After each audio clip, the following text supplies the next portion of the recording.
মাগুরার আলোচিত হিটু শেখ এখন জেলের ভেতরে, কিন্তু কারাগার থেকেই সে কান্নায় ভেঙে পড়েছে। হিটু শেখ নিজেই জানিয়েছেন, আমি অনুতপ্ত, আমি ভুল করেছি। বাবার ঘরে ঘটেনি এই ঘটনাটা। ঘটনাটা কোথায় ঘটেছে? ঘটনাটা ঘটেছে সজীবের রুমে ছিল আসিয়া। আমার জানা মতো মানে ওইখানেই। আপনার বাবার ঘরে ঘটেনি, সজীবের ঘরে ঘটেছে? জি। সজীবের ঘরেই কি আসিয়া ঘুমিয়েছিল ওই রাতে? জি জি। সত্যটা উন্মোচন করেন, মানুষের কথা আমরা বিশ্বাস করতে চাই না। নিজের স্ত্রীকে প্রতি রাতে বাবা এবং ভাইয়ের হাতে সঁপে দিতেন হিটু শেখের পুত্র সজীব শেখ। কেবল তিনি একা পড়লেও এক বউকে নিয়ে 3 বাপ বেটার ভাগাভাগি। আসসালামু আলাইকুম।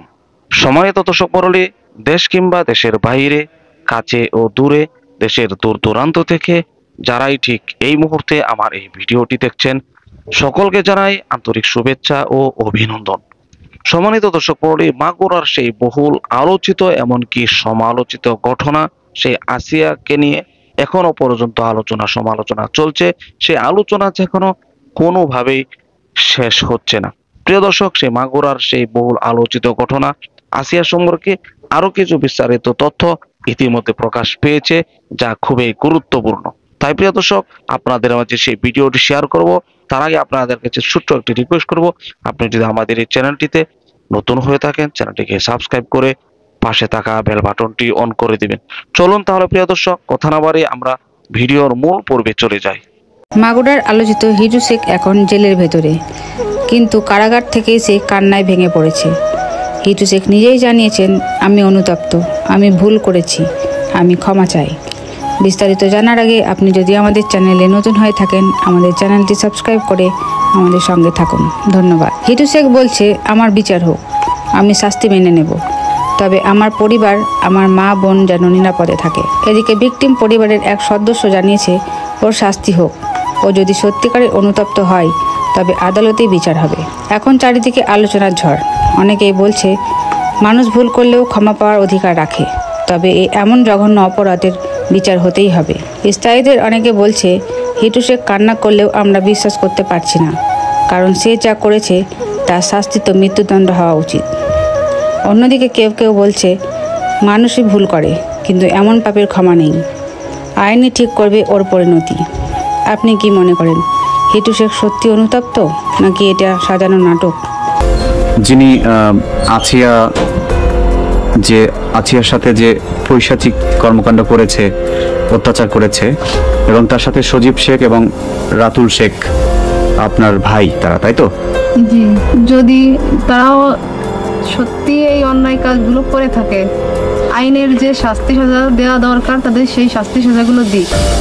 কিন্তু আমার একটা আবদার আছে, তারা যেন সত্য তদন্ত করে যাচাই বাছাই করে শাস্তি দেয়, যেন নির্দোষ মানুষের শাস্তি না দেয়। আচ্ছা, এখানে আরেকটু বলার আছে আমার, সেটা হচ্ছে যে এই যে ঘটনাটা আসিয়ার সাথে যে ঘটনাটা ঘটেছে, এটা তো আপনার বাবার বাড়িতেই ঘটেছে, তাই না? তো বাবার ঘরে ঘটেনি এই ঘটনাটা। ঘটনাটা কোথায় ঘটেছে? ঘটনাটা ঘটেছে সজীবের রুমে ছিল আসিয়া। আমার জানা মতো মানে ওইখানেই। মানে আপনার বাবার ঘরে ঘটেনি, সজীবের ঘরে ঘটেছে? জি। সজীবের ঘরেই কি আসিয়া ঘুমিয়েছিল ওই রাতে? জি জি। সত্যটা উন্মোচন করেন, মানুষের কথা আমরা বিশ্বাস করতে চাই না। আপনি হচ্ছেন হিটু শেখের মেয়ে, আপনার কথাটা গুরুত্বপূর্ণ, বেশি বলুন। আমি খবর শুনেছি 3:30টার দিকে শ্বশুর বাড়িতে যে তোমাদের বাড়ি ধর্ষণ হয়েছে, তুমি আসো। আমি এই কথা শুনে আসছি, আসার পরে বাবারে দেখতে পাই না। বাবা মা ছিল, ভাই আর মা ছিল বাসায়। তাদের কাছে শুনছিলাম, তারা বললো আমরা এসব বিষয়ে কিছু জানি না। আচ্ছা, আপনার মাকে কি আপনি এসে পেয়েছেন ঘরে? জি। আর আপনার 2 ভাই যে ছিল তাদেরকে পেয়েছেন? জি। এবং হামিদা যে সজীব শেখের যে স্ত্রী, তাকে কি অবস্থায় দেখেছেন এসে আপনি? তাকে আমি দেখিনি এসে। তিনি কি বাড়িতে চলে গেছিলেন তখন? জি জি। আর আপনার মা নাকি আসিয়াকে হাসপাতালে নিয়ে গেছিলেন? জি, আমি শুনছি। এরপর থেকে তিনিও পলাতক ছিলেন। তো ঘটনাটা যেহেতু আপনাদের বাড়িতে ঘটেছে, এবং আসিয়ার বাড়ির দিকের যারা লোকজন, তারা অভিযোগ করেছে যে এই ঘটনার সাথে তারা 4 জন জড়িত, ঠিক আছে? আসিয়ার খালাও এই কথাটা বলেছে, তারা 4 জন জড়িত আছে। আপনার দাদিও তো এই ফ্যামিলির সাথেই তো থাকতো, একই ঘরেই তো থাকতো নাকি? একই ঘরে না, তার রুম আলাদা, সে বাইরে থাকে, আর ওই ঘরে মা বাবারা। ও মানে একই বাড়ির ভিতরে দুইটা আলাদা ঘর আর কি। জি জি। আচ্ছা, আপনার দাদি কি ওই দিন বাড়িতে ছিল আপনি জানেন? আমি শুনছি দাদি কারেন্ট বিল দিতে গেছিল, বাড়িতে ছিল না। কারেন্ট বিল দিতে কি রাত্রে যায় নাকি দিনে যায়? মানে রাত্রে বাসায় ছিল, সকালে গেছিল কারেন্ট বিল দিতে, যখন আসিয়ারে মানে হাসপাতালে নিয়ে গেছিল, বাড়ি এইসব কথা লোকজন বলতেছিল তখন। মানে রাতে এই যে ঘটনা ঘটেছে, তো রাতে তিনি ঘরেই ছিলেন? জি, সে আলাদা রুমে ঘুমোয়, তার ঘর আলাদা। বুঝতে পেরেছি। সে মুরব্বী মানুষ, তার মতো সে আলাদা থাকে। এই হত্যাকাণ্ড বা এই যে ঘটনা, এই ঘটনার সাথে আপনার ভাই, আপনার বাবা ছাড়া অন্য কেউ কি জড়িত আছে, এটা আপনার মনে হয়? এই কথাটা আমি বলতে পারবো না, কারণ আমি এখানে থাকিও না, আমার কারোর সঙ্গে শত্রুতাও নেই। এখন তাদের বাড়িতে ঘটেছে, হয়তো বা তারাই ছিল। আর যদি তারা এটা নাই করবে তাহলে তারা কেন পালিয়ে গেল, এটা একটা প্রশ্ন না? না, তারা তো পালায়নি ভাইয়া।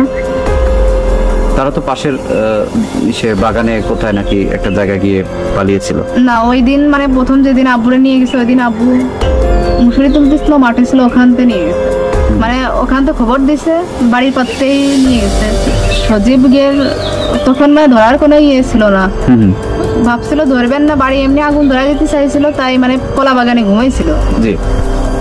তারপরে সকালে যখন খবর পাইলে তাদের লাগবে, মানে রাত্রে বলছে তাদের লাগবে, তো সকালে তারা নিজেরাই বাড়ি এসে গোসল করে খেয়ে দিয়ে তাদের সঙ্গে চলে গেছে। তো পলালো কোন সময়? আচ্ছা, এটা কি এরকম হতে পারে যে আপনার বাবার বা আপনার ভাইদের কোনো শত্রু আছে, তারা এরকম একটা ঘটনা ঘটিয়ে তারপরে তাদেরকে ফাঁসাইছে, এরকম কি হতে পারে? আপনার কি এরকম ধারণা? এখন আমি তো এখানে থাকি না, তাদের শত্রু থাকলে তারাই জানবে আছে কিনা, আমি এটা বলতে পারবো না। তাহলে আপনি আসলে কি বলতে চান? এখন তো তারা চারজন অভিযুক্ত, তারা চারজন এখন পুলিশ হেফাজতে আছে, জিজ্ঞাসাবাদ করছে হয়তো তাদের।